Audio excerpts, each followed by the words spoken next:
In the tender embrace of 2016, Lauren Ashley Nicole Hugelmeyer Phelps stood at the altar of Hope Lutheran Church in Wake Forest, North Carolina, her heart brimming with hope and joy as she vowed to spend her life with Matthew Phelps, the man who had captured her soul with his charming smile and shared faith. Their love, a radiant flame ignited by mutual devotion, seemed to promise an eternity of shared dreams, whispered promises under moonlit skies, and quiet moments of affection where they would hold each other close, feeling the world fade away. Together, they became a pillar of inspiration within their community, with Lauren's gentle, nurturing spirit shining brightly as a Sunday school teacher and youth volunteer at Hope Lutheran Church, where she poured her passion into guiding young minds with stories of kindness and faith, and Matthew, with his earnest ambition rooted in his studies at Clear Creek Baptist Bible College, served as an aspiring minister, his voice carrying sermons that stirred souls and offered solace. Their lives were intricately woven into the fabric of their faith community, a beautiful tapestry of devotion, purpose, and budding plans for a family, until a chilling autumn night in 2017 unraveled everything in a storm of unimaginable horror, leaving behind a tragedy that would echo through their loved ones' lives forever.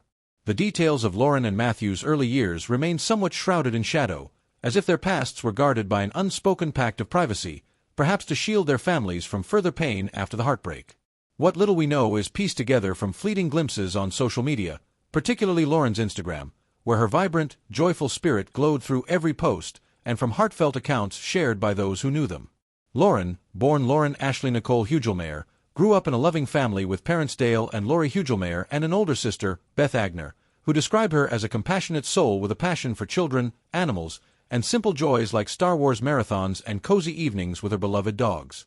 She found a spark of independence and entrepreneurial flair with Scentsy, a company specializing in fragrant wax warmers, scented candles, and home fragrance products, allowing her to earn a living from the comfort of her home while balancing her deep involvement in church activities.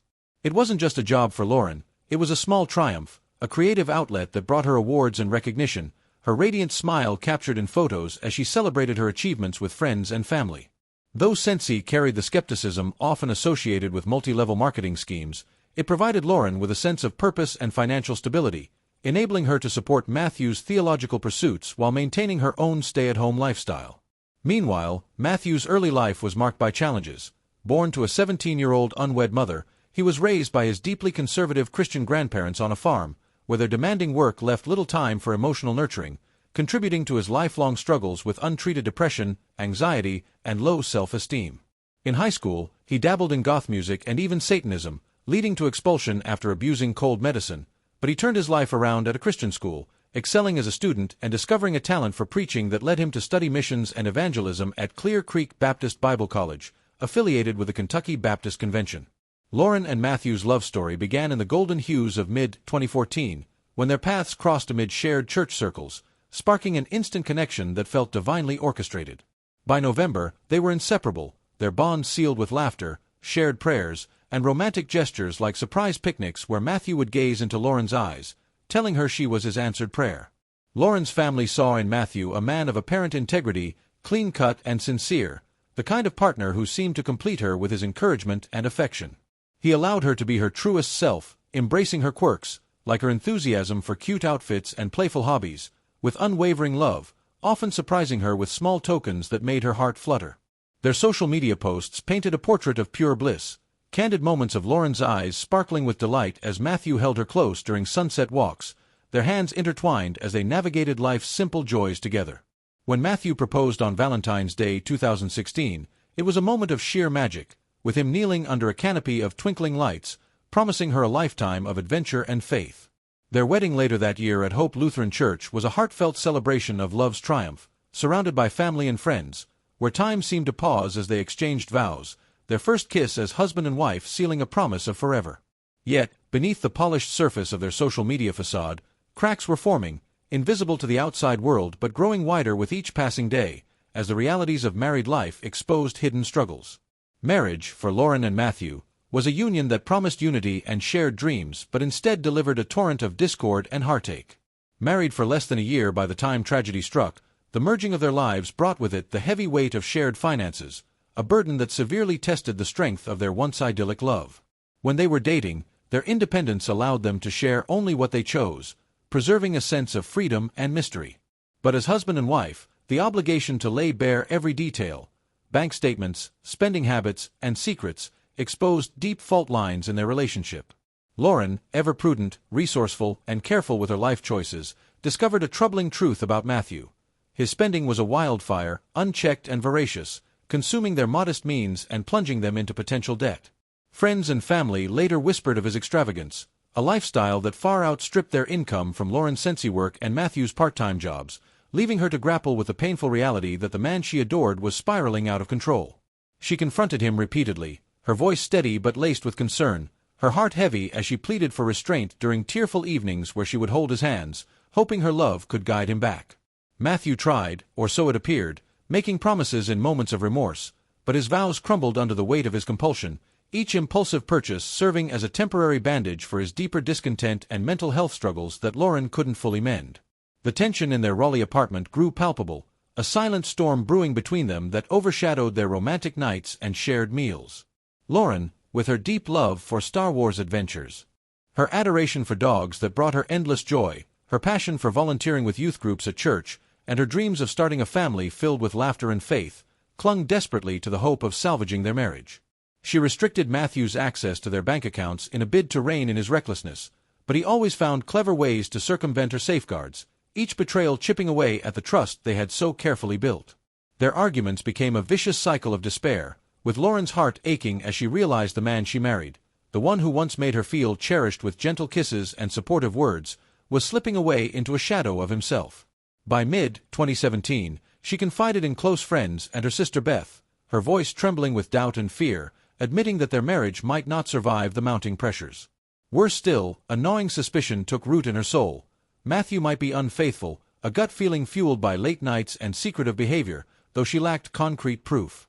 As she poured her unwavering love into her church community and her Sensi business, Matthew's interests veered into darker, more troubling territory, his fascination with horror films, particularly American Psycho, casting an unsettling pall over their once bright future, a stark contrast to Lauren's light-hearted passions. Matthew's obsession with American Psycho was far more than a passing interest. It was a disturbing fixation that chilled those closest to him, including friends who recalled him quoting lines from the film with eerie enthusiasm, dressing as its characters for Halloween parties, and immersing himself in its macabre themes of duality and violence. To one friend, over casual drinks one evening, he confessed a curiosity that sent shivers down the spine. He often wondered what it would feel like to take a life, his eyes gleaming with an intensity that suggested it was no idle thought but a probing of forbidden desires.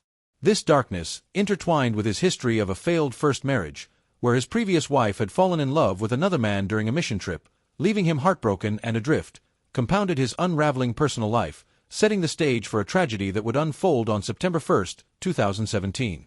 That fateful night, in their quiet Raleigh apartment, Lauren and Matthew retired to bed as they often did, perhaps after one last attempt at reconciliation, the weight of their struggles momentarily set aside in the hope of a peaceful slumber.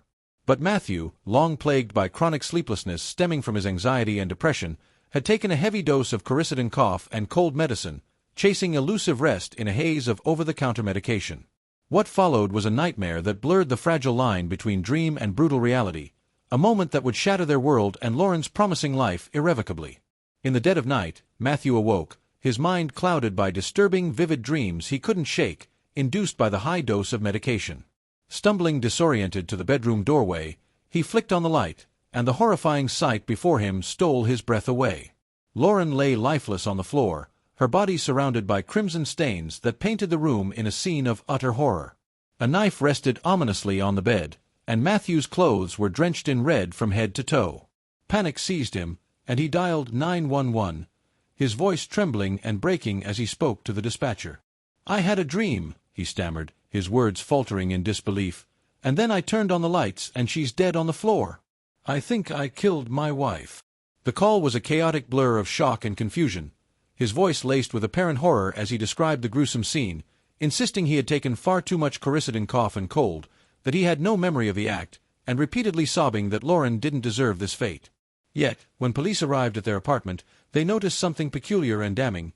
Matthew was remarkably clean, his body free of the blood he claimed had covered him, leading investigators to conclude he had meticulously washed himself and possibly the scene before ever placing the call for help, a detail that raised chilling questions about his state of mind and intentions. Investigators descended on the scene with meticulous care, piecing together a puzzle that starkly contradicted Matthew's story of a drug-induced blackout. His claim of waking to a crime scene after a haze from the quercetin was initially plausible, but lab results revealed only low levels of the medication in his system, insufficient to cause hallucinations, violence, or memory loss, as confirmed by experts and the manufacturer. The physical evidence painted a far more sinister picture. An autopsy revealed 123 sharp force injuries to Lauren's body, including 41 deep stab wounds primarily to her head, neck, and torso, along with numerous cuts and defensive wounds on her hands and arms, indicating she had fought desperately for her life in a prolonged, brutal struggle. As the investigation deepened, Matthew's social media accounts under aliases like Marty_Radical and Uncanny_Matty unveiled a troubling obsession, serving as a virtual shrine to American Psycho with posts featuring screenshots, quotes, and imagery echoing the film's violent themes, including a profile picture of Christian Bale spattered in red. His bio, a cryptic lament about drifting into the abstract and questioning reality from dreams, hinted at a mind increasingly unmoored from stability. Prosecutors theorized that Matthew, seething with frustration over Lauren's efforts to control their finances, her growing suspicions of his infidelity, which she had confronted him about just hours earlier in a heated argument, and her plans to leave him, had snapped in a fit of rage, reenacting a scene from his favorite film before calmly cleaning himself up and delaying the 911 call. During the trial, which culminated in a plea hearing on October 5, 2018, Matthew's demeanor underwent a profound shift. Initially stoic and emotionless at the crime scene, investigators noted he shed no real tears. He faced the judge and began to unravel, admitting that the quercetin likely played no role in his actions and expressing a sense of becoming a monster in that moment. "Are you admitting guilt?" the judge inquired, and Matthew nodded affirmatively, pleading guilty to first-degree murder in a deal that spared him the death penalty but sentenced him to life in prison without parole. Some viewed his confession as a calculated ploy for leniency. Others detected a glimmer of genuine remorse in his courtroom apology, where he called the act senseless and mindless, and hoped his downfall would warn others about the dangers of unchecked mental health issues and substance abuse. Lauren's family, however, found no solace in his words, their grief raw and unyielding as they testified about the profound void left by her loss.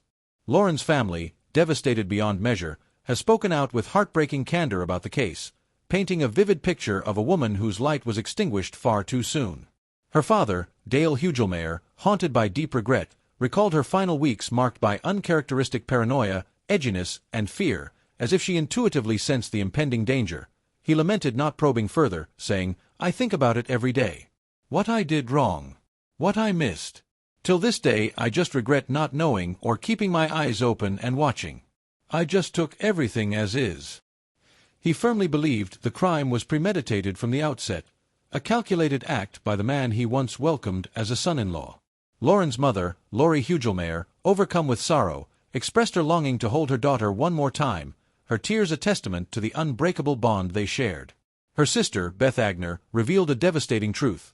She had spoken with Lauren just hours before the murder, learning of the fierce argument over Matthew's alleged affair and Lauren's firm decision to leave him, stating, "I think that he made a decision that day that Lauren was not going to leave him, even if that meant he had to kill her." The family described Matthew as a monster and master manipulator, with police informing them that many of Lauren's wounds were inflicted from behind after he likely knocked her down and pinned her, rendering her defenseless. When asked about forgiveness, Dale was resolute, "No. I'll take it to my grave, and I'll still hate him."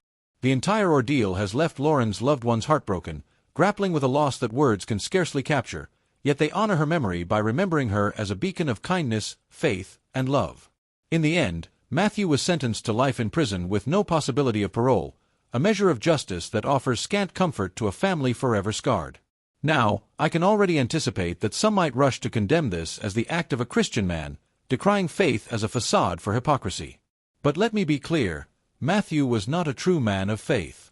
Despite his Bible college background and preaching talents, he was a fraud, a tragic figure who had long turned his back on the principles he once espoused, his actions a betrayal of the love, compassion, and redemption at the heart of Christianity. He represented none of the Christians I've known, those who live by helping the less fortunate, loving their neighbors, and striving to follow divine guidance. Matthew was nothing but a wolf in sheep's clothing, and he received the earthly consequences he deserved. Yet, in the real world of faith, as painful as it may be to acknowledge, there remains a possibility of redemption for even the most lost souls, and I hold a faint hope that, before his day's end, Matthew might truly confront the pain and grief he inflicted on so many innocent lives, including the beautiful one he stole from Lauren, and seek a path to genuine repentance. Thank you for joining me in this heartbreaking journey through a story of love twisted into unimaginable tragedy. If you're moved by Lauren's enduring spirit and want to explore more true crime tales that honor the victims, please like and subscribe. Your comments, your thoughts, your shared moments of reflection, they mean more to this channel than you know. Let's keep telling these stories, preserving the memories of those like Lauren whose light was extinguished too soon.